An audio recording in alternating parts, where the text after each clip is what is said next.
जय भोलेनाथ की।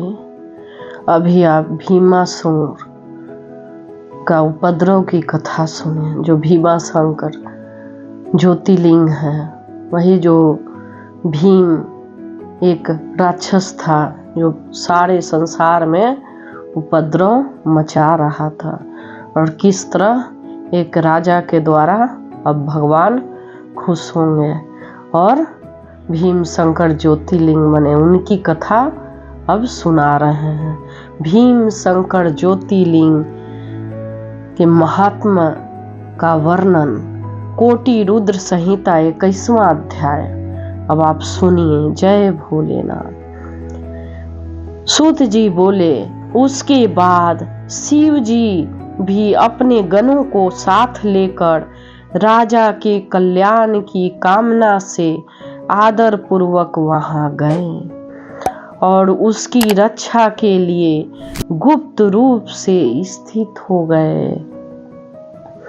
इसी अवसर पर कामरूपेश्वर ने वहां पार्थिव लिंग के आगे गहन ध्यान करना प्रारंभ किया। तभी किसी ने जाकर राक्षस से कहा कि वह राजा आपके निमित्त कुछ अभिचार कर्म कर रहा है। यह सुनकर राक्षस कुपित हो उठा और उसे मारने की इच्छा से हाथ में तलवार लेकर राजा के समीप गया। वहां जो पार्थिव शिवलिंग रखा हुआ था, उसे देखकर और उसके स्वरूप को देखकर उसने निश्चय कर लिया कि यह मेरे लिए कुछ कर रहा है, अतः मैं आज सभी सामग्री सहित इसे बलपूर्वक मार डालूंगा। इस प्रकार विचार करके अत्यंत क्रुद्ध हो राक्षस ने राजा से कहा। भीम बोला, हे दुष्टात्मा राजा, तुम इस समय क्या कर रहे हो? यह सच सच बता दो तो तुम्हें नहीं मारूंगा, अन्यथा निश्चय ही तुम्हारा वध कर दूंगा। राक्षस इस प्रकार राजा से बोला। उसका यह वचन सुनकर शिव में शिव परायण वह काम रूपेश्वर शीघ्र ही अपने मन में यह विचार करने लगा, जो होनहार है वह होकर रहेगा, उसको टालने वाला कोई नहीं है। यहाँ तो सब कुछ प्रारब्ध के अधीन है और शिव को ही प्रारब्ध कहा गया है। हे वे दयालु शिव जी निश्चित रूप से इस पार्थिव लिंग में भी उपस्थित हैं। क्या वे मेरे लिए कुछ नहीं करेंगे? यह राक्षस उनके सामने क्या है? वे अपनी ही की हुई प्रतिज्ञा पूर्ण करेंगे, क्योंकि भगवान शिव वेद में सत्य प्रतिज्ञ कहे गए हैं। वे स्वयं कहते हैं, जब कोई अत्यंत निर्दयी व्यक्ति मेरे भक्त को पीड़ित करता है, तो मैं उसकी रक्षा के लिए उस दुष्ट का वध कर देता हूँ, इसमें संशय नहीं है। इस प्रकार धैर्य धारण कर भगवान शिव का ध्यान करते हुए वह राजा अपने मन में उत्तम भक्ति पूर्वक प्रार्थना करने लगा। हे महाराज, मैं आपका हूँ, जैसी आपकी इच्छा हो वैसा कीजिए। मैं यह सत्य कहता हूँ कि आप मेरा कल्याण कीजिए। राजा इस प्रकार कह रहे हैं। इस प्रकार मन में ध्यान करके सत्य पास में बंधे हुए उस राजा ने राक्षस का तिरस्कार करते हुए सत्य वचन कहा।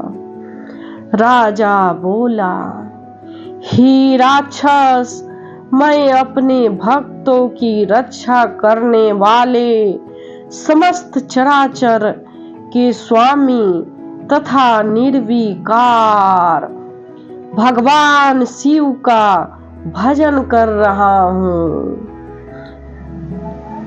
उस काम रूप पेश्वर का यह वचन सुनकर क्रोध से कांपते हुए शरीर वाले उस भीम ने यह वचन कहा।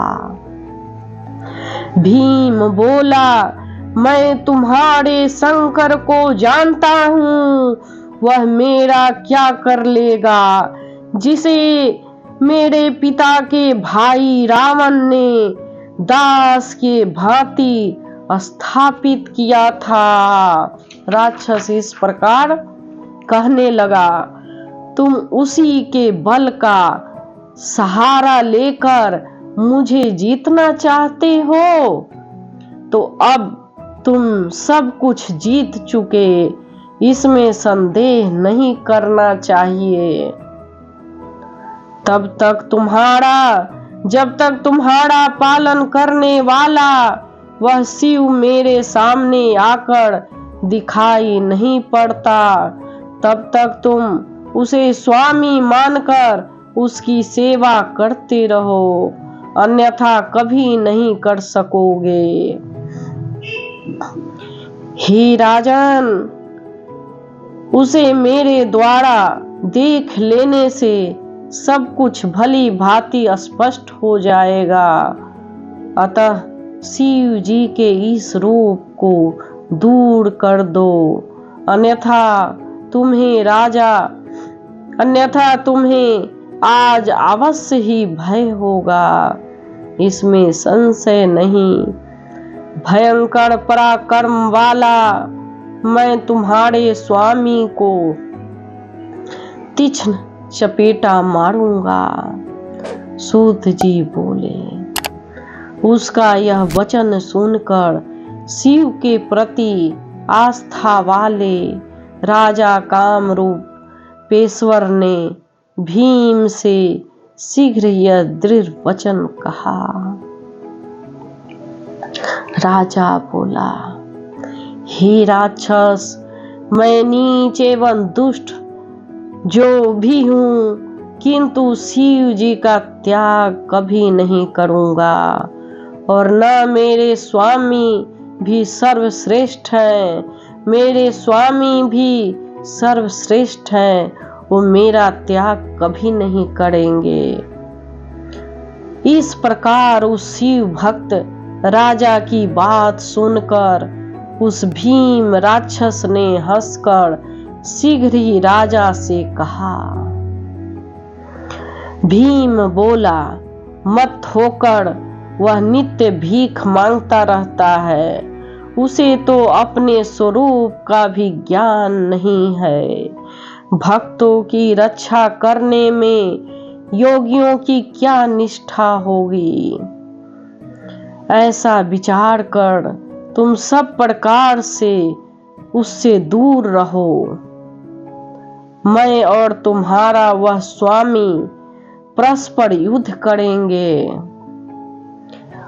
उसके बाद इस प्रकार कहे जाने पर शिव भक्त तथा दृढ़ व्रत वाले उस श्रेष्ठ राजा ने निडर होकर सदा जगत को दुख देने वाले भीम से कहा। राजा बोला, हे दुष्टात्मा राक्षस, सुनो, मैं ऐसा कभी नहीं कर सकता। तुम जो यह विकर्म करते हो उसमें तुम समर्थ कहां से हुए हो। उसके इस प्रकार कहने पर सेना लेकर आए हुए भीम ने उस राजा को धमका करके अपने भयंकर कृपाण से पार्थिव लिंग पर प्रहार किया और राक्षसों के साथ उस महाबली भीम ने हंसकर कहा, अब तुम भक्तों को सुख देने वाले अपने स्वामी का बल देखो।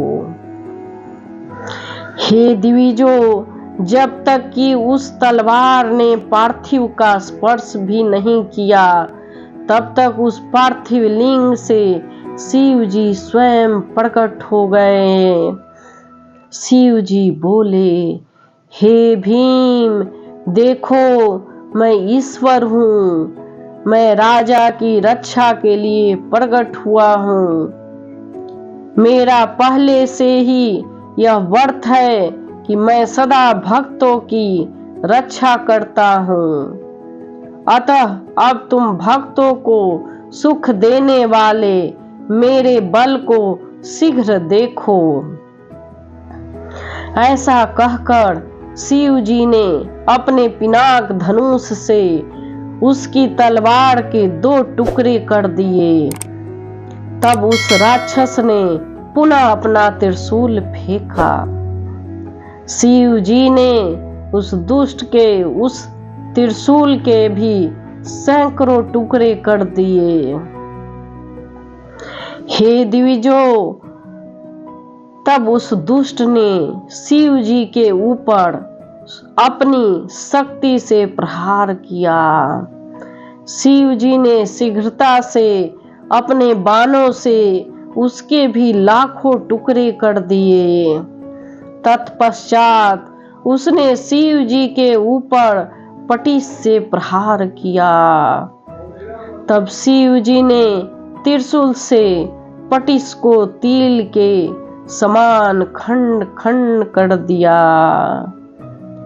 उसके बाद शिव के गणों तथा राक्षसों के बीच घोर युद्ध होने लगा, जो देखने वाले को भय उत्पन्न करने वाला था।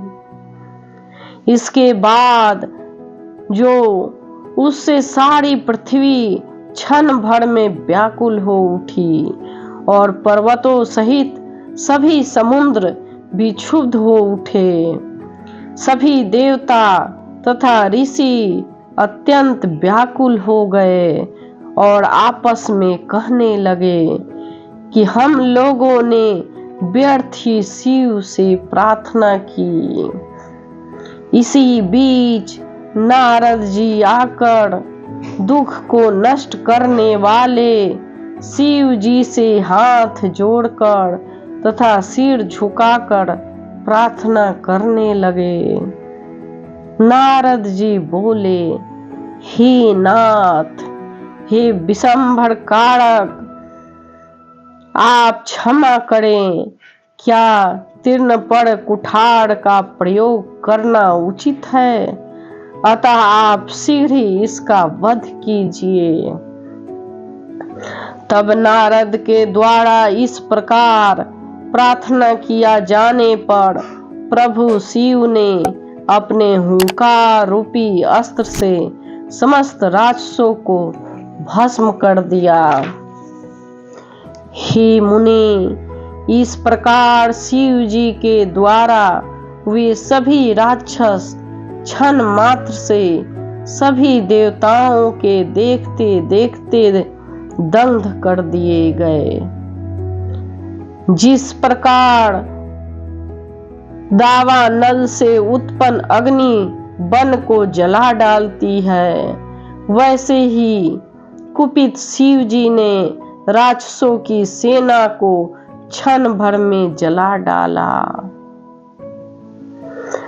उस समय किसी को ज्ञात न हुआ कि भीम की भस्म कौन सी है। वह परिवार सहित भस्म हो गया। उसका नाम भी कहीं सुनाई नहीं पड़ता था। इसके बाद शिव जी के कृपा से सभी मुनीश्वरों तथा इंद्र आदि समस्त देवताओं को शांति प्राप्त हुई और सारा जगत स्वस्थ हो गया। उस समय महेश्वर के क्रोध की ज्वाला एक वन से दूसरे वन तक फैलने लगी। इससे राक्षसों की यह संपूर्ण भस्म वन में सभी जगह व्याप्त हो गई। उससे अनेक कार्य संपन्न करने वाली ऐसी औषधियां उत्पन्न हुई जिनके प्रभाव से मनुष्य के रूप तथा भेष भिन्न भिन्न रूप में बदल जाते हैं। हे द्विजो, उन औषधियों से भूत, प्रेत, पिशाच आदि दूर भाग जाते हैं। जगत का ऐसा कोई कार्य नहीं है जो उन औषधियों से न होता हो। उसके बाद उन देवताओं एवं ऋषियों ने शिव जी से विशेष रूप से प्रार्थना की। संसार को सुख देने के लिए आप स्वामी को अब यहीं निवास करना चाहिए। निर्बल तथा पराक्रमहीन लोगों को दुख देने वाला यह बड़ा देश है। आपके दर्शन से उन लोगों का कल्याण होगा।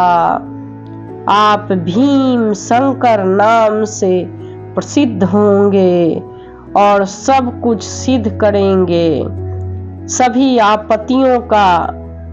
आपत्तियों को दूर करने वाला यह लिंग सदा पूज्य होगा। इस प्रकार प्रार्थना किए जाने पर लोक का हित करने वाले स्वतंत्र तथा भक्त वत्सल शिव जी प्रेम पूर्वक वहीं पर स्थित हो गए। जय भोलेनाथ की। कोटि रुद्र संहिता 21वां अध्याय समाप्त। अब अगले एपिसोड में मिलेंगे। कमेंट बॉक्स में